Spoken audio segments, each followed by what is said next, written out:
Les militaires ukrainiens se défendront contre les soldats nord-coréens de la même manière qu'ils se défendent contre les soldats russes. La possibilité qu'il y ait des morts et des blessés parmi les soldats nord-coréens qui combattent en Ukraine est donc tout à fait réelle s'ils sont déployés.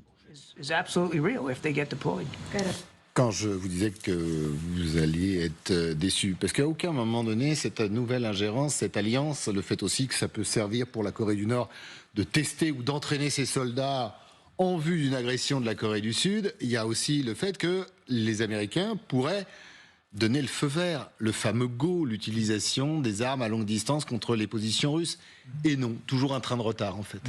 Bien sûr, et donc cette actualité en fait elle tranche ce dynamisme et l'intensification de l'aide nord-coréenne à la Russie tranche en fait avec la frilosité des Européens et des Américains aujourd'hui dans leur aide à l'Ukraine, où on sent quand même cette alliance, ces alliés de l'Ukraine, en fait peut-être même en panne d'idées. Parce qu'il y a certains alliés qui poussent pour aller plutôt du côté des négociations. Moi j'aurais dit en panique plutôt qu'en panne d'idées, mais... Ils sont liés. En panique, effectivement, si le front ukrainien venait peut-être à s'effondrer. Mais sauf que... Il y a des chances. Aujourd'hui, du côté de ceux qui veulent vraiment soutenir militairement l'Ukraine, il y a quand même un manque d'idées et aussi un manque de dynamisme. Et de moyens. Et de moyens. Par contre, ce qui est intéressant, c'est que les hangars sont loin d'être pleins. Une vérité. Mais la Corée du Sud, par contre, a annoncé qu'elle se tenait prête à envoyer du personnel militaire en Ukraine et des armes. Vous savez mieux que moi que c'est compliqué pour la Corée du Sud. Il faut revoir 2 textes de loi très importants sur le commerce extérieur et les armes. Mais ils y réfléchissent parce que ça fait une petite semaine que chaque jour, on a un petit plus du côté de la Corée du Sud. Ouais, ce qui est très intéressant. Est-ce qu'on pourrait imaginer, je parle aux militaires, non, c'est à vous que je m'adresse. On pourrait imaginer que les Américains envoient des armes à la Corée du Sud, Corée du Sud puisse l'envoyer sur le terrain en Ukraine. Vous savez, c'est les guerres d'aujourd'hui, les guerres par proxy ou par intermédiaire interposé. Vous savez, un exemple, vous l'avez cité tout à l'heure, le fait que les Nord-Coréens soient en uniforme russe. C'est très paradoxal. Pourquoi faire ? On veut les dissimuler. Vous savez que les Russes, depuis le début de ce conflit, depuis février 2022, utilisent largement ce qu'on appelle les sociétés militaires privées, qui sont parfaitement mixtes. Il n'y a pas que des Russes, loin s'en faut. Vous avez des Soudanais, des Libyens... Wagner en était une. Oui, bien sûr, mais il y a toujours eu un mélange. Et donc c'est pas impensable. Mais il me semble qu'il y avait quand même, sur l'épaule, il y avait quand même le drapeau russe. Non, il y avait Wagner. Non, il y avait que Wagner d'un côté. Il y avait il y avait que le cible, avec la tête de mort. Faut les vérifier. On a oublié, ça on va vérifier. Feu Prigogine n'est plus là. Donc c'est pas impensable que ces gens-là soient assimilés dans une espèce de SMP un peu bizarre et répartis dans toute une série de SMP. Vous savez, aujourd'hui, les SMP, Sociétés militaires privées. Voilà. Et c'est pas impensable qu'ils soient dissimulés. Après que les Sud-Coréens rentrent dans la bataille, c'est pas impensable non plus. Il y a une espèce de rééquilibrage. Mais honnêtement, pour faire quoi ? Vous voyez, on peut la même question, colonel, que l'on se pose depuis tout à l'heure. Mais après, il y a une forme de coopération. Oui, voilà. Il y a un deal entre les deux pays. Vladimir Poutine, si vous voulez, depuis le début, il a un modus operandi qui est gagnant pour le moment. Il teste nos lignes rouges et il voit la faiblesse, voire l'absence de réaction. Vous êtes content, là. Vous mettez 3000 Nord-Coréens.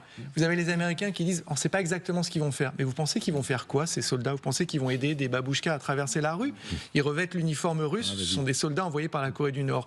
À cela, j'ajoute, regardez les munitions envoyées par la Corée du Nord à la Russie. Pareillement, vous croyez qu'elle fait ça pourquoi ? 16 000 conteneurs. 16 000 conteneurs. Alors maintenant, comparez ça millions de aux munitions tonnes que nous avons envoyées, et j'ajoute à ce chiffre, vous posiez la question tout à l'heure. Celle qu'on cherche toujours. Qu'est-ce que la Corée du Sud peut faire ? La Corée du Sud a déjà fourni du matériel à l'Ukraine en passant notamment par la Pologne. Je suis à peu près sûr que si vous additionnez le nombre d'obus envoyés par la Corée du Sud et la Corée du Nord, c'est supérieur à ce que toutes les nations alliées de l'Ukraine ont fourni à l'Ukraine. Donc ça va être intéressant de voir la Corée du Sud, et la Corée du Sud va en appeler aux nations otaniennes et alliées à la défendre dans cette mutation de sa confrontation armée et dangereuse avec son voisin nord-coréen. Il faudra aussi qu'on se repose la question de notre rôle auprès de l'Ukraine dans cette guerre. Alors vous allez voir quand même que ces soldats nord-coréens interpellent les propagandistes russes, le plus célèbre. D'ailleurs, ça faisait longtemps qu'on n'avait pas eu de nouvelles de notre ami Soloviev, bien évidemment. Talk show hier sur ces soldats. Alors écoutez bien, parce qu'il y a un des consultants, des experts qui va dire quelque chose de très très intéressant sur l'économie russe. C'est parti. Nous aurons le choix. Il n'est absolument pas rentable de se mobiliser, ce qui tuerait notre économie. Pourquoi cela? C'est grâce à elle que nous sommes en pleine croissance. Il est préférable d'utiliser des forces mercenaires étrangères. Mais il se peut que nous ne soyons pas en mesure de choisir. Vous voyez comment? Si vous mettez nos conscrits de 18 ans non entraînés ou des Nord-Coréens là-dedans, vous exagérez. Et si les Ukrainiens reviennent, comme dans la région de Koursk, qu'est-ce qui serait le plus facile pour vous? Nos jeunes de 18 ans ou les Nord-Coréens qui acquièrent de l'expérience là-bas? Réfléchissons-y un instant. Colonel, il y a deux choses, c'est très intéressant. Il y a ça et le volet économique. Peut-être que l'économie de la mort ne va pas si bien en Russie. Non, mais évidemment, il se pose la question. Ça fait presque 3 ans maintenant, et il y a une vraie problématique en fait pour faire durer le système et pas tout perdre. En même temps, quand on regarde réellement, aujourd'hui, il y a une croissance en Russie de 3,2%. Ça fonctionne plutôt pas mal. Donc aujourd'hui, vous savez que ce qui est très important, c'est que je me suis posé la question pourquoi Poutine, depuis le début de la guerre, il appelle ça une opération militaire spéciale et pas la guerre directement. En fait, parce qu'il a une logique d'économie des moyens. Et cette économie des moyens, en fait, il l'applique en injectant des sociétés militaires privées à la place de ses conscrits. Ce que je dis, ce sont les professionnels qui signent pour aller au combat, assez bien payés. Enfin, ça coûte relativement cher, mais ce ne sont pas des conscrits qui vont au combat.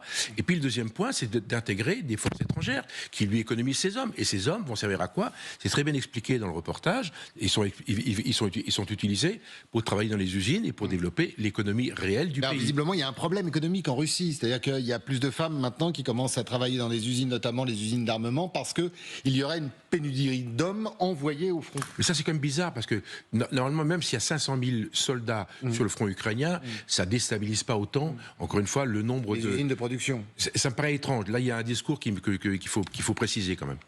Mais en fait, on va chercher. Il y a aussi le fait que, en fait, pour s'engager dans l'armée russe, il y a deux moyens. Il y a soit être mobilisé, mais ça, politiquement, pour le Kremlin, c'est très coûteux. Faut pas, ou il y a ce qu'on appelle les contratniki, c'est-à-dire les soldats qu'on met sous contrat. Et ça coûte... certains sont plutôt bien payés d'ailleurs, notamment pour aller à Koursk, ils étaient plutôt très bien payés. Et ça coûte énormément cher à la Russie, parce qu'on parle de salaire environ à 4 000 euros par soldat, mais en cas de décès, on parle de presque une prime de 50 000 euros. En cas de blessure, il faut retrouver le corps. C'est les détails macabres. Et on sait que les Russes récupèrent peu les corps de leurs soldats tués sur le champ de bataille. Et 30 000 euros si on est blessé. Donc c'est vraiment une mobilisation de mettre des hommes sous contrat qui coûte assez cher à la Russie. Par contre, il y a juste un détail, c'est que la propagande russe, quand même, sur ce sujet, c'est assez mal organisé. On a vu que pendant des jours, ils avaient nié la présence des Nord-Coréens en Russie, et on voit qu'ils s'étaient vraiment très mal accordés sur le sujet. C'est pas une première. Cette manœuvre à bas prix, on rappelle qu'à Moscou ne paye pas les salariés, les esclaves nord-coréens envoyés travailler dans les usines. L'argent repart au Parti communiste de la Corée du Nord. C'est la même chose pour les soldats. On ne connaît pas encore d'ailleurs combien. Vous avez une idée de ce que représente l'armée nord-coréenne pour savoir combien. C'est colossal. C'est colossal. Donc ça veut dire que Poutine a des réserves chez son ami. C'est tout le pays de toute façon. C'est tout le pays. C'est comme les munitions. Je crois que 40% du PIB du pays est dépensé sur la défense. Mais la partie qui m'a le plus intéressé dans l'extrait que nous avons diffusé, c'est la toute dernière personne qui s'exprime et qui dit que les Nord-Coréens vont acquérir beaucoup d'expérience. Et c'est ça, je pense, qui inquiète aussi les Sud-Coréens, c'est qu'ils vont faire l'expérience du combat une façon de s'entraîner de au réel. Vous avez raison. Et ça, ils vont le ramener. Ils vont ramener ces connaissances, cette expérience en Corée du Nord. Et ça va les rendre encore plus dangereux qu'ils le sont déjà avec un pays qui a l'arme nucléaire, ne l'oublions pas. Pour pouvoir affronter, on est bien d'accord, la Corée du Sud.